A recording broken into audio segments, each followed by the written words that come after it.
नमस्कार, मंडल news bulletin में आपका स्वागत है। आइए पेश करते हैं आज के कुछ प्रमुख व मुख्य समाचार।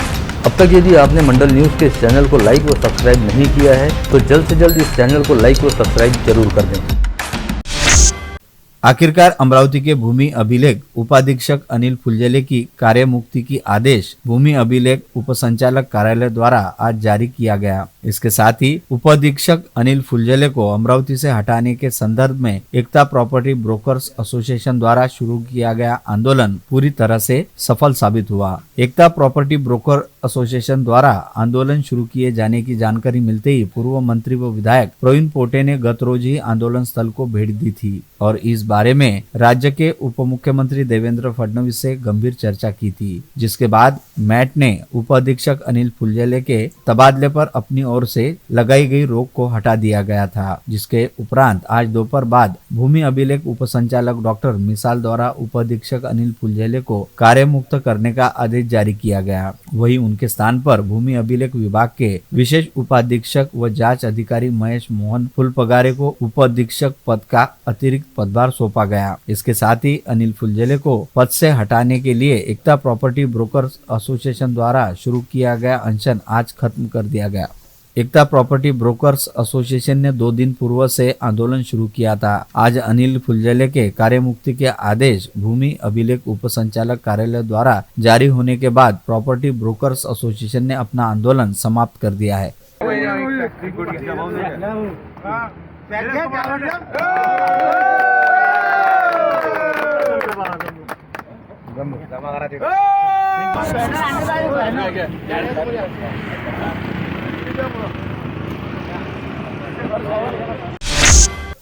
विदर्भ का नंदनवन कहे जाते पर्यटन नगरी चिखलदरा में राज्य सरकार के नगर विकास संचालनालय एवं पर्यटन विभाग द्वारा बनाए गए सातपुड़ा रिसोर्ट को चलाने हेतु किराए पर देने के लिए शुरू की गई निविदा प्रक्रिया दूसरी बार अधर में लटकती दिखाई दे रही है। इस निविदा प्रक्रिया में कम से कम 3 निविदाएं प्राप्त होने की शर्त रखी गई थी, परंतु पहली बार की निविदा प्रक्रिया में केवल 2 इच्छुक ही सामने आए थे। ऐसे में उस निविदा प्रक्रिया को रद्द कर नए सिरे से निविदा प्रक्रिया चलाई गई, जिसमें 5 इच्छुक एजेंसियों ने अपने निविदा फॉर्म पेश किए, जिनकी आज स्क्रूटनी यानी जांच पड़ताल व छंटनी होनी थी, परंतु एन समय पर जिलाधीश सौरभ कटियार द्वारा हस्तक्षेप करते हुए इस प्रक्रिया को बीच में ही रुकवा दिया गया, जिससे सातपुड़ा रिसोर्ट की निविदा प्रक्रिया का मसला एक बार फिर अधर में फंस गया है।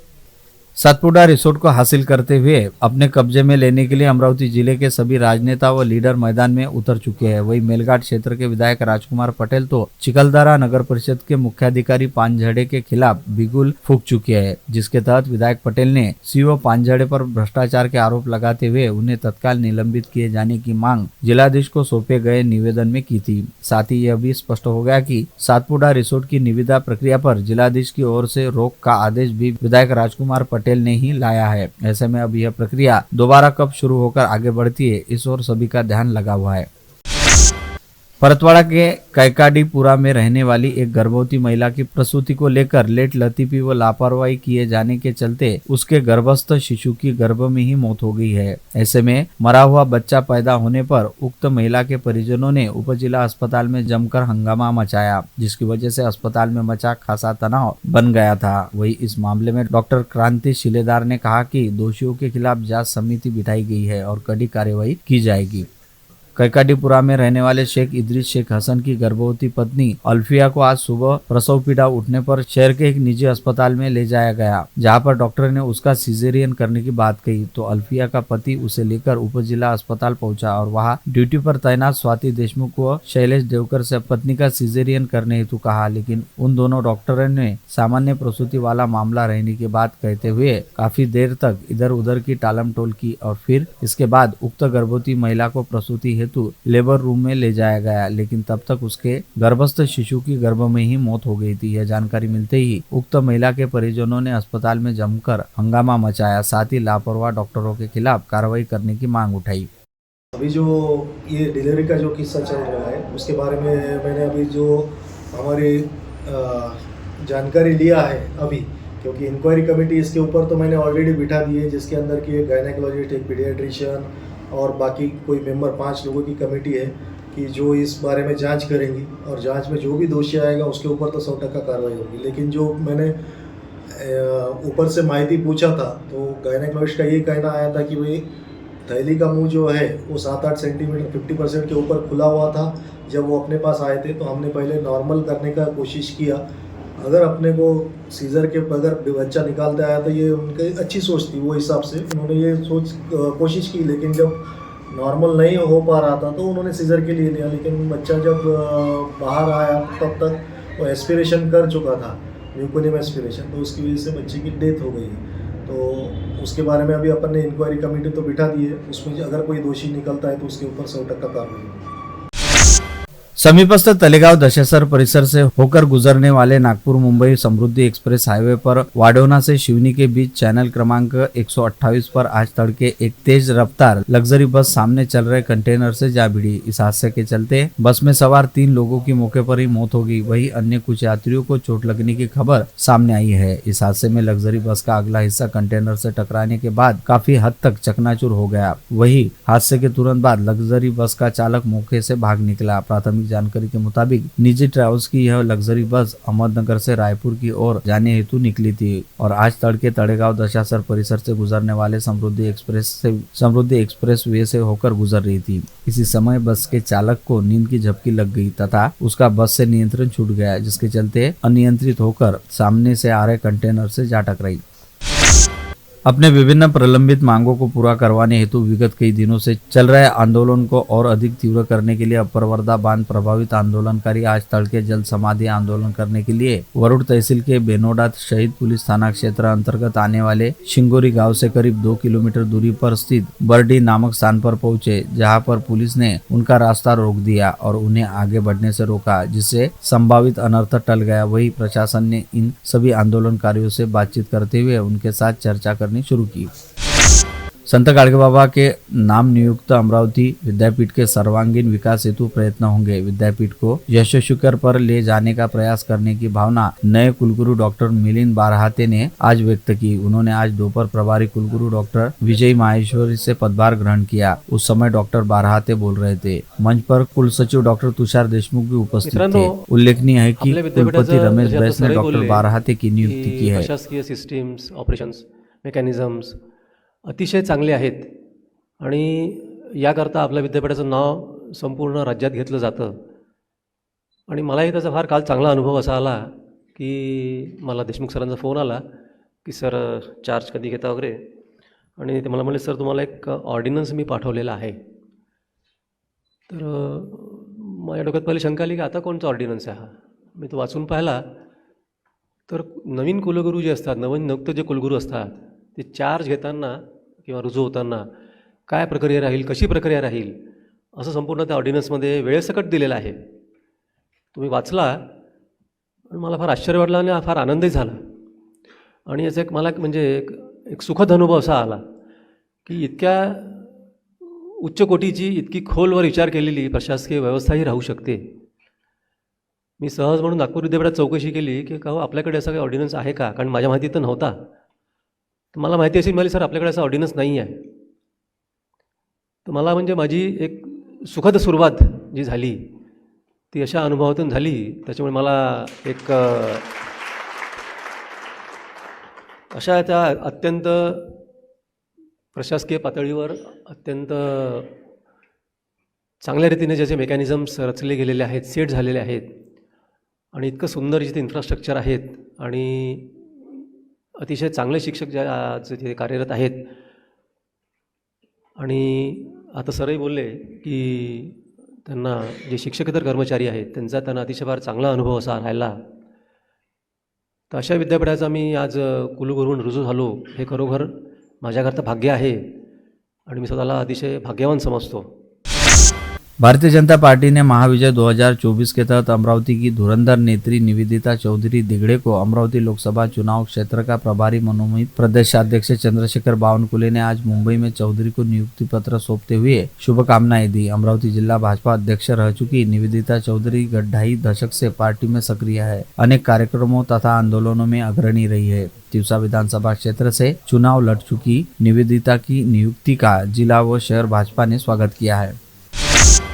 आम चुनाव की सुगबुगाहट आरंभ हो गई है। जिला प्रशासन ने मतदाता सूची जारी कर तैयारियां छेड़ दी है। उसी प्रकार चुनाव का मतदान का प्रशिक्षण प्रत्येक ब्लॉक में शुरू है। अगले माह 7 में चुनावी तारीखों का ऐलान होने की संभावना देखते हुए पुलिस महकमे ने भी तैयारियां करते हुए महानगर क्षेत्र में गुंडे बदमाशों की सूची बनाने का कार्य आरम्भ किया है। पता चला है कि सीपी नवीन चंद्र रेड्डी के निर्देश पर यह लिस्ट तैयार हो रही है, जिसके आधार पर आगे प्रतिबंधक कार्यवाही होगी। स्थानीय समाज कल्याण विभाग के सहायक लेखाधिकारी राजेश रायकवार कार्यालय में आने वाले लोगों के साथ असभ्य व अवमानास्पद व्यवहार करते हैं। ऐसे में राजेश रायकवार के खिलाफ तुरंत कार्यवाही की जाए तथा आम जनता के साथ अपमानास्पद व्यवहार करने वाले राजेश रायकवार द्वारा अर्जित संपत्ति की भी जांच पड़ताल की जाए। इस आशय की मांग को लेकर लॉर्ड बुद्धा टीवी के संचालक कैलाश मौर्य ने आज समाज कल्याण विभाग के प्रादेशिक उपायुक्त सुनील वारे के कक्ष में ठिया आंदोलन शुरू कर दिया है। मौजे साउर, मौजे आष्टी, मौजे रामा व मौजे वलगांव के 19 किसानों के परिजनों ने कुल कायदा अंतर्गत अपने आप को अपने कब्जे में रहने वाली जमीनों का भोगवटदार यानी उपयोगकर्ता बताते हुए खुद को भोगवटदार वर्ग 2 से भोगवटदार वर्ग 1 की श्रेणी में शामिल किए जाने की मांग को लेकर स्थानीय जिलाधीश कार्यालय के समक्ष श्रृंखलाबद्ध अनशन करना शुरू किया है।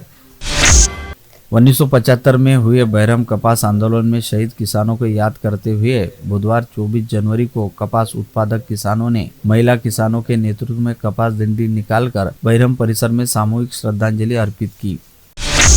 विगत 22 जनवरी को स्थानीय हमालपुरा परिसर में राम जन्मभूमि मंदिर के लोकार्पण व मूर्ति प्राण प्रतिष्ठा समारोह के उपलक्ष्य में भगवा ध्वज लगाए गए थे, परंतु कुछ असामाजिक तत्वों के दबाव में आकर प्रशासन द्वारा हमालपुरा परिसर में लगे भगवे झंडों को हटा दिया गया। ऐसे लोगों के खिलाफ तुरंत कार्रवाई की जाए, इस आशय की मांग का ज्ञापन विश्व हिंदू परिषद बजरंग दल के महानगर संयोजक त्रिदेव डेंडवाल द्वारा मनपा आयुक्त को सौंपा गया।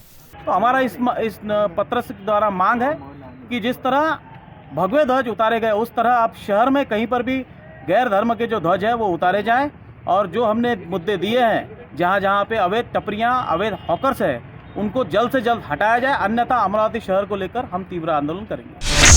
जिले में बुधवार 24 जनवरी को न्यूनतम तापमान 12.1 डिग्री सेल्सियस दर्ज किया गया, जो जारी मौसम में सबसे कम तापमान रहा। इससे पहले न्यूनतम तापमान 12.7 डिग्री सेल्सियस दर्ज किया गया। वही अब आगामी 29 जनवरी तक तापमान में करीब 1 डिग्री सेल्सियस की गिरावट दर्ज हो सकती है, ऐसा अनुमान भारतीय मौसम विभाग द्वारा जताया गया है।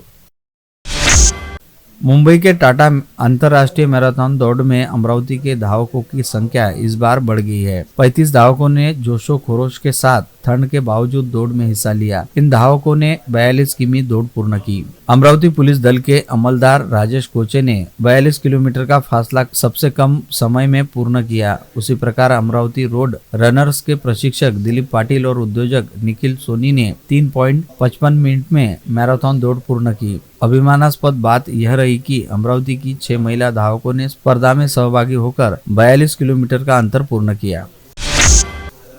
अमरावती रनर्स ग्रुप सफलता के नए आयाम रच रहा है। इसी कड़ी में गत रविवार जहां मुंबई स्थित प्रसिद्ध टाटा मैराथन दौड़ में 3 दर्जनों से अधिक अमरावती वासी धावक दौड़े, उसी प्रकार आगामी जून में दक्षिण अफ्रीका में होने जा रही कॉमरेड्स मैराथन हेतु 7 धावकों का चयन किया गया। उनमें दीपमाला सालुंके एकमात्र महिला धावक है। मुंबई में क्वालिफाइड करने वाले में स्वयं बढ़िया रनर और प्रशिक्षक दिलीप पाटिल, पुलिस अधिकारी अनिल कुरवलकर, उद्यमी नरेंद्र भारानी, राजेश कोशे, मंगेश पाटिल, ललित कुमार वराडे का भी समावेश बताया जा रहा है।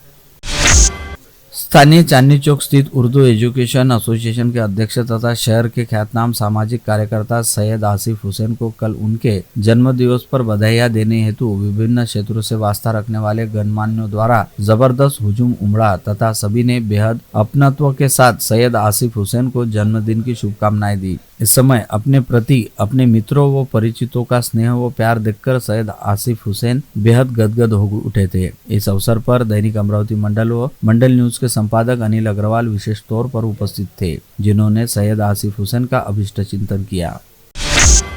प्रभु श्री राम की जन्मभूमि अयोध्या में आयोजित रामलला मूर्ति प्राण प्रतिष्ठा समारोह से लौटकर आए अंजनगांव सुरजी के देवनाथ मठाधिपति परम पूज्य जितेंद्रनाथ महाराज का दरियापुर नगरी में आगमन होते ही शहर वासियों की तरफ से भव्य स्वागत भी किया गया। शिवसेना उबाटा द्वारा हिंदू हृदय सम्राट बालासाहेब ठाकरे की जयंती उपलक्ष्य एवं गुरु पुष्प योग पर आज सवेरे बडनेरा रोड के बेनाम चौक में श्री संत गजानन महाराज का भव्य दिव्य विजय ग्रंथ सामूहिक पारायण समारोह का आयोजन किया गया। पुणे से पधारे मुखोद्गत पारायणकर्ता डॉक्टर गजानन खासनीस को हजारों गजानन भक्तों ने उत्स्फूर्त प्रतिसाद दिया। उनके साथ स्वर में स्वर मिलाकर सामूहिक पाठ किया गया। गजाननासाठी नको मांडणे मठमठी या अवघ्या टाटी तुमचे कल्याण व्हावयास अष्टसिद्धी दासीपरी राबता ते ज्यांचे घरी दोन तुमची पर्वा करी त्याचे वैभव निराळे सविता सूर्यनारायण त्याचे दीप कोटण प्रकाश देऊ शकेल जाण प्रतिकार करण्यात तमाचा साठी ते आहे व्हावयाची पूर्ण या पुण्यकृत्याने रोग बरा करण्याबली औषधाची योजना केली। ईसाई धर्म प्रांत अमरावती के 5वें महागुरु के रूप में महामहिम वालकम सिक्वेरा का भव्य गुरु दीक्षा व पदग्रहण आज यहाँ संपूर्ण ईसाई मान्यता अनुसार विधि विधान से हुआ। इस समय परम गुरु स्वामी के भारत के राजदूत सर महागुरु लियोपोल्डो जिर्रेली विशेष रूप से उपस्थित थे। उसी प्रकार पास पड़ोस के गांव कस्बों से भी श्रद्धालु आए। देश के विविध धर्म प्रांत के महागुरु धर्मगुरु और व्रतस्थ ने भी पावन सानिध्य से समारोह की शोभा बढ़ाई।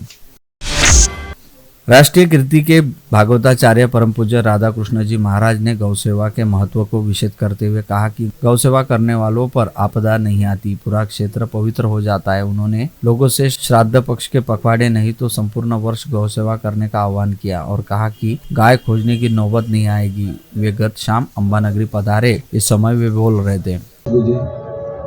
तो आपको यहाँ क्या ऐसा, हमको यहाँ गायों की सेवा करके ऐसा अनुभव होता है कि हमारे वे पूर्वज जिनको हमने देखा ही नहीं, परदादा लड़दादा वो सब दादा जिनको हमने देखा ही नहीं है, इस रूप में वो हमारी सेवा स्वीकार कर रहे हैं। ये सोचकर हम गौशाला में प्रशासन द्वारा जो भी गाय पकड़ी जाती है तथा अमरावती के कोंडवाड़े के द्वारा कॉरपोरेशन के द्वारा जो भी गायें पकड़ी जाती है, यह सभी गायें इस संस्था के दस्तूर नगर के ब्रांच में वो स्थापित होती है। उनकी केयर टेकिंग संस्था द्वारा की जाती है और यहाँ पर जो भी गौवंश है पूरा देशी गौवंश है। 18 वर्षों की उल्लेखनीय खाकी सेवा के लिए मूल रूप से अमरावती के निवासी और फिलहाल नासिक पुलिस अकादमी में सहायक संचालक जयंत वासुदेव राउत को गणतंत्र दिवस की पूर्व संध्या पर घोषित राष्ट्रपति मेडल मिलने जा रहा है। राउत ने अमरावती शहर और ग्रामीण गढ़चिरौली और बुल्ढाना जिले में भी बतौर पुलिस निरीक्षक काम किया है। बम डिटेक्शन और डिस्पोजल दल में भी कार्यरत रहते राउत को सम्मानित किया गया था। वे उम्दा प्रशिक्षक के रूप में जाने जाते हैं। एक नाबालिग लड़की का अपहरण कर उसका विनयभंग करने वाले आरोपी को दोषी करार देते हुए अदालत ने उसे 3 साल के सश्रम कारावास व 5,000 रुपए के जुर्माने तथा जुर्माना अदा नहीं करने पर 3 माह के अतिरिक्त कारावास की सजा सुनाई। सजा सुनाए गए आरोपी का नाम विशाल गजेंद्र ढगे नांदेड़ निवासी बताया गया है। छोटी सी बात को लेकर हुए विवाद के चलते अपने साथ ही काम करने वाले अपने दोस्त को मौत के घाट उतारने वाले राजपाल सोनाजी कासदेकर धारनी निवासी नामक आरोपी को दोषी करार देते हुए अदालत ने उसे आजीवन कारावास की सजा सुनाई है। सूचना के अधिकार में व्यक्तिगत जानकारी मांगकर शिक्षक से फिरौती मांगने वाले सूचना अधिकारी कार्यकर्ता आरटीआई के खिलाफ आर्नी पुलिस ने मामला दर्ज किया है। 1.5 लाख रुपए की मांग इस शिक्षक से की गई थी। रिश्वत लेते हुए उसे रंगे हाथ पकड़ लिया गया।